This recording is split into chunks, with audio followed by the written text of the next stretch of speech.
What's up, guys? Welcome to Everything Pickleball. So I'm excited to do a recap of my year in 2023. This was my first full year in pickleball, and I have really enjoyed it so far. And I'm really excited about the year 2024, where this channel can go, where my pickleball will lead me, and some of the things that I will learn and people I will meet along the way. What I have really enjoyed about this year is obviously getting to play test so many different paddles, and I just want to do a recap on some of the best and my favorites of 2023. All of these paddles are going to be hybrid shape. I have tried playing elongated paddles and I really just don't like them. So this is going to be a list of the best hybrid shape paddles in 2023. I am going to break them down by power paddles, all court paddles, and control paddles, and I'm really going to go into just a few details of what made them so special, why I enjoyed them, who should they be for, and just a few small details. I don't plan to spend a lot of time on each one, but I'm just going to give a short description on what made them so great and why I enjoyed playing with them, and if I would still play with them today. So I hope you guys enjoy. Stick around. This is going to be a great list for anybody who is looking to buy a new paddle in 2024, because I plan to talk about some of the tech such as Kevlar and the Ruby and some of the big things that came out at the end of the year, and should you be looking for a Kevlar paddle in 2024.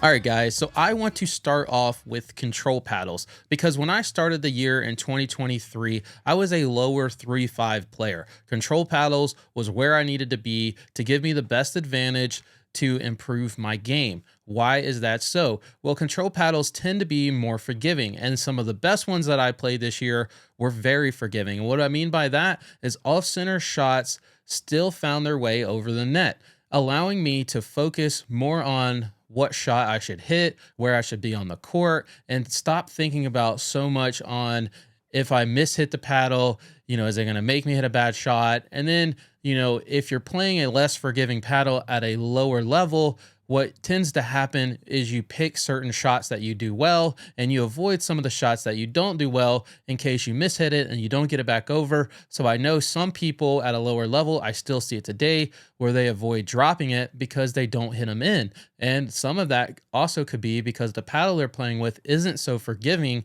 So their mishits are the reason that those drops don't go over and don't get in. And then it encourages them to not hit those shots. So that is why I'm going to start with control paddles. And the first one I have to start with is the Kiwi Lab Slice. When this thing came out, I absolutely loved it. It is a very unique shape, and it is the most forgiving paddle that I have ever play tested. And I still love it for that reason. It's a wonderful paddle, and they're going to actually update it and give it a better grit. So here in 2024, soon, I don't know exactly when. I know he's mentioned it on his YouTube channel, but I'm hoping that is any day now at this point, because if this thing gets more spin, I will probably revisit it. But for now, I have put it away. It is not my favorite paddle to play with anymore.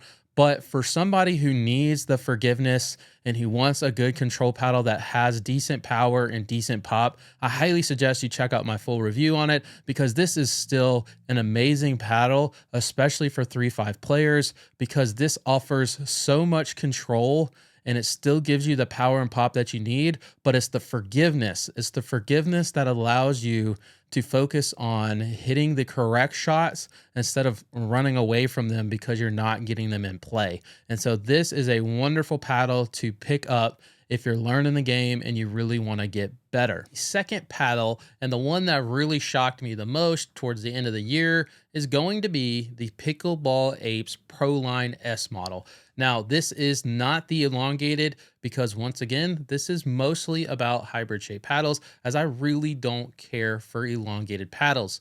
But this paddle has been a fantastic paddle for me, and it's one that I plan to use in tournaments, and I will continually play with this paddle to this day. And the reason I love this paddle so much is the spin that I get from it. Now, I know that other reviewers have said this is Kevlar may be somewhat of a buzzword or not living up to its potential, but I think it comes down to the spin that you can get is not inherent. And what I mean by that is Kevlar has unique characteristics in which I think it has a longer dwell time. And so you do have to make some adjustments and you do have to play a game that uses a little more wrist than you have to do with carbon fiber. And if you can get used to that and you get used to the additional dwell time that you get when using a Kevlar paddle, you're going to see that you can get a lot more spin.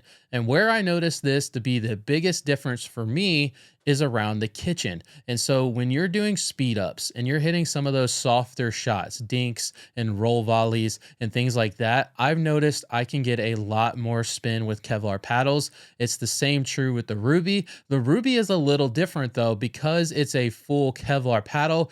It even has some play characteristics that are different than this paddle. So it took me some adjusting to get used to that paddle. I do plan to do a full review, but I am going to mention the Ruby later on in this video as well. I do think that is a fantastic paddle, but it does take a lot of time to get used to it. It took me a few weeks before I ever felt comfortable playing with it. Now I can play with it. I know how it plays. I understand what I have to do differently to make it a good paddle.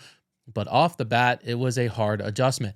But the Pickleball Apes is one that when you pick it up, it's going to play exactly how you expect it to play.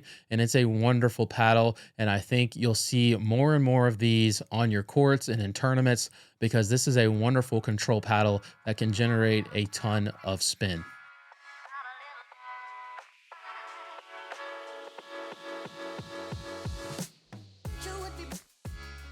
Moving on to the next category, we are going to be talking about all court paddles. What are all court paddles? Well, they're paddles that do everything pretty good. They don't do anything great. They don't excel in any one category, but they're a paddle that most people can pick up at any one time and play good pickleball.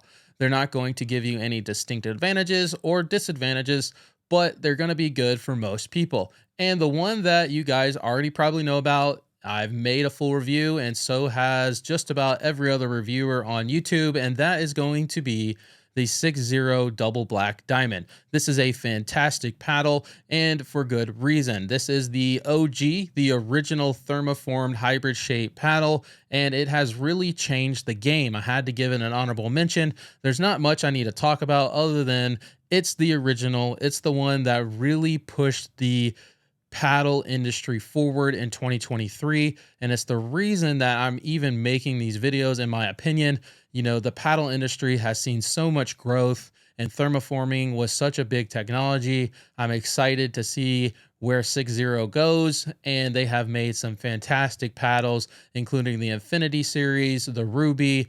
And so if you haven't noticed, I have the Black Diamond Infinity behind me. That is one I'm currently playtesting, and I have a full review on the Ruby that I am also working on.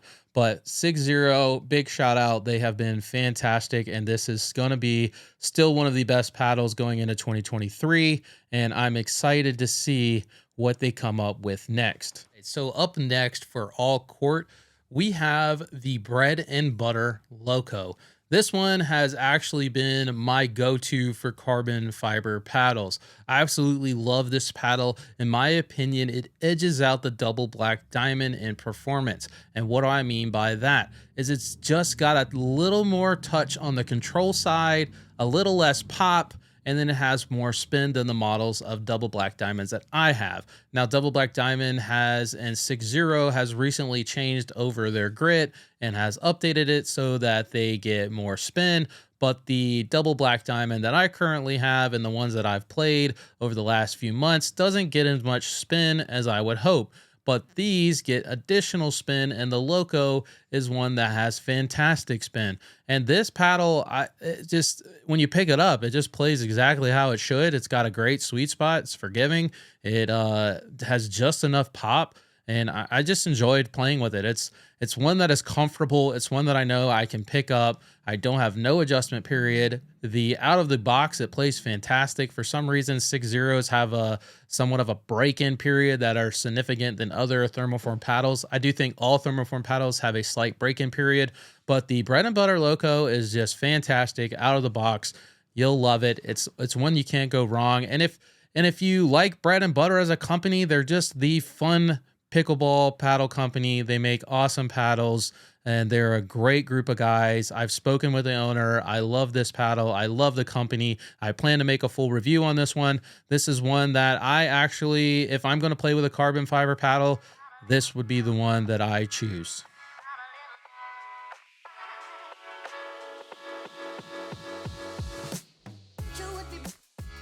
Moving on to the last category here, we're going to be talking about power paddles.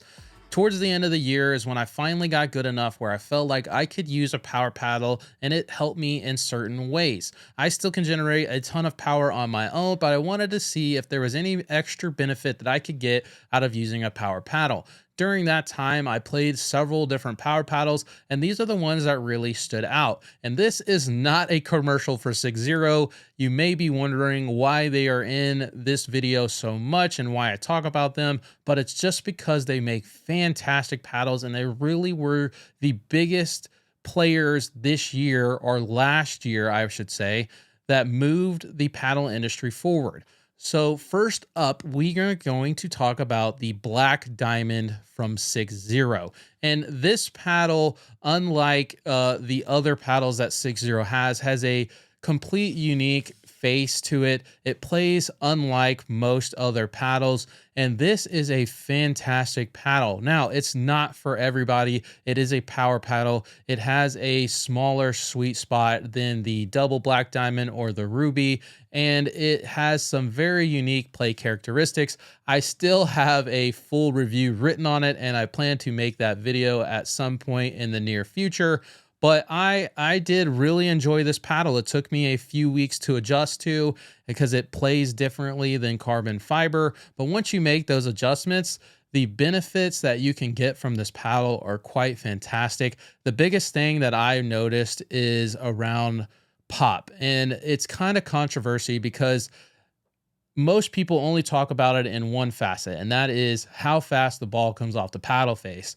Well, I think there's a second layer or a second part of pop that other reviewers haven't really discussed, and that is how much energy the paddle transfers back into the ball. So if someone hits a hard drive at you and you just stick your paddle up, how fast is that ball going to come off that paddle? As in, how much energy will that paddle absorb? And then how much of that energy is it going to return back to the ball?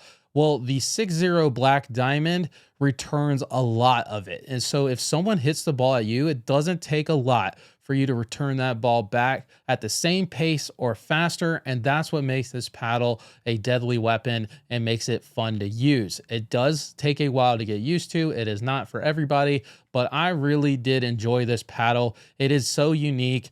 I can't bounce around to it. It's so unique that if you have to be fully committed, it has to be like your paddle that you're going to play with, because if you try to go between this and a carbon fiber or even the Ruby, it's kind of difficult to bounce back and forth with.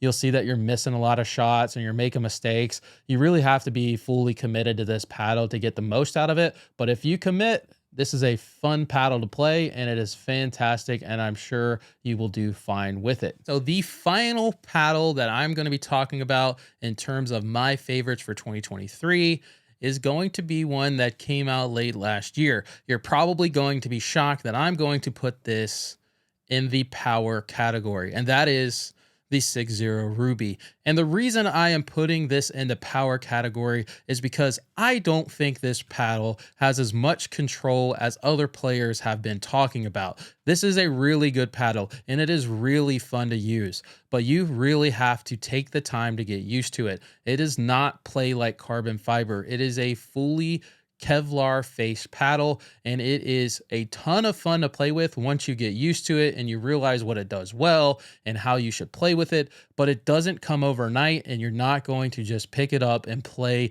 fantastic with it out of the box. It has a pretty big break-in period.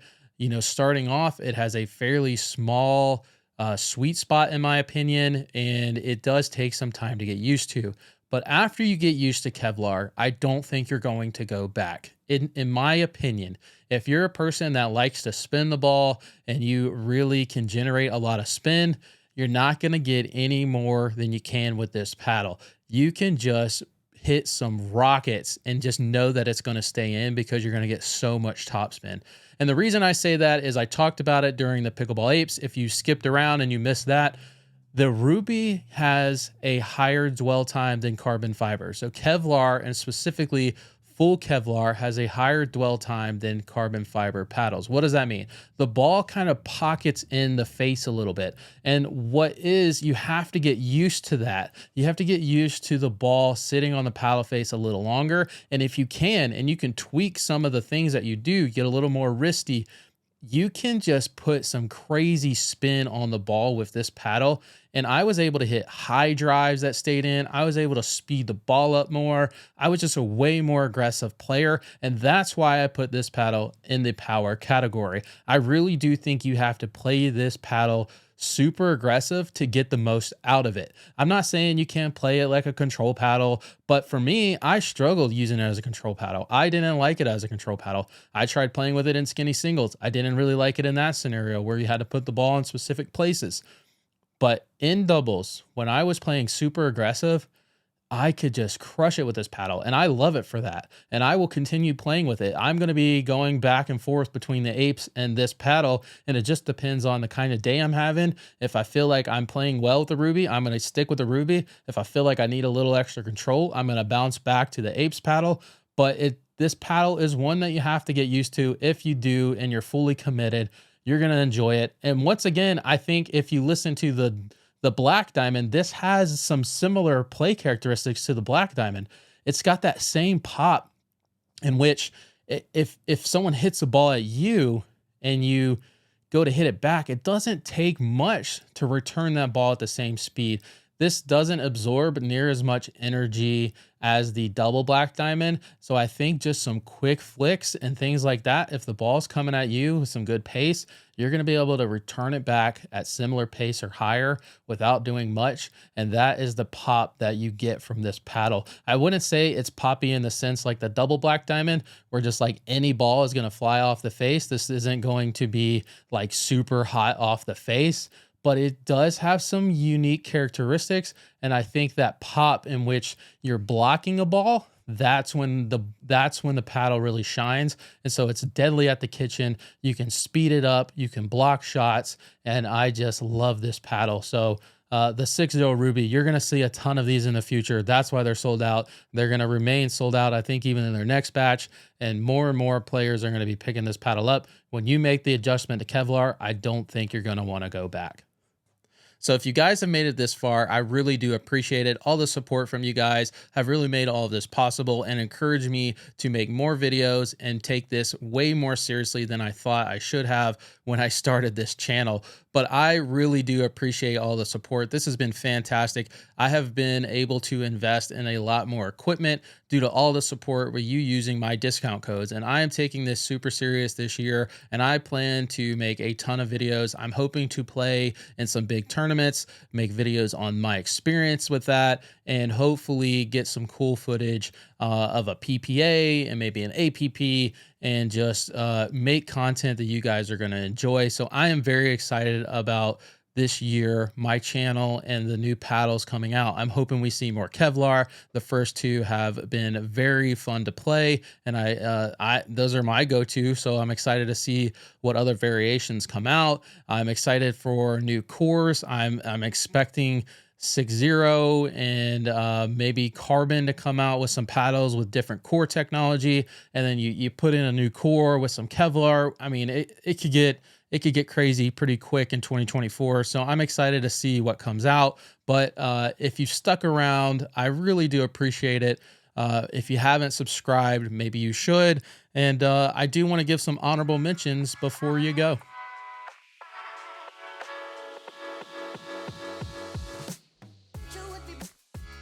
And I can't make this video without talking about Ronbus. I didn't get to play test their paddles in 2023. I know they are a fantastic company. The owner is an engineer, and he has spent a lot of time to develop some really good products that will last a long time. This is the R1 Nova. I'm going to compare the R1 Nova versus the R1 Pulsar and do the same for the R3. The R3 is their elongated version, and I do think if I was going to play elongated paddle, this would be it. I do think this one plays differently than most thermoformed elongated paddles I've played, and I do like this one a lot. I don't know why I haven't seen more of these. I do think this is a really good paddle. And then last but not least, I do think I got to talk about Vatic and Vatic Prism Flash. When it came out, it was just such a good paddle. Bang for the buck was there, you know, under $100. It was kind of a game changer at the time. Now there are a ton of competition. There's a ton of paddles under that $100 range, and even thermoform paddles as well. So, you know, I hope you guys enjoyed this video. I know it is long, and if you did get something from it, please hit the like button. And then I hope this encourages you guys to get out there, play more pickleball, make some friends, and enjoy this wonderful sport. And I hope to catch you guys in the next one.